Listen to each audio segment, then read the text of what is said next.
खुसूसी तहकीकाती team SIT ने TRS MLAs की खरीदारी केस की तहकीकात में तेजी ला ली है। हैदराबाद पुलिस कमिश्नर CV आनंद की सरबराही में SIT मुलजिमीन से गहराई से तफ्तीश कर रही है और इस तरतीब में आज सुबह रामचंद्र भारती, समहायाजी और नंद कुमार की आवाज के नमूने जमा किए गए हैं। आवाज के नमूनों की वसूली मुकम्मल होने के बाद उन्हें राजेंद्र नगर ACP दफ्तर मुंतकिल कर दिया गया।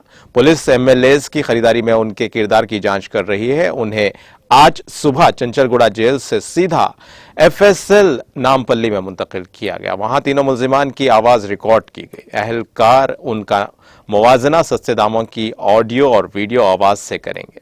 केस में FSL की रिपोर्ट अहम होगी। जुमेरात की सुबह तीनों मुल्जिमीन को अपनी तहवील में लेने वाले अफसरान ने ACB कोर्ट की इजाजत से 42 सवालात पूछे। ये सवालात सुबह अलग अलग और दोपहर को एक साथ पूछे गए।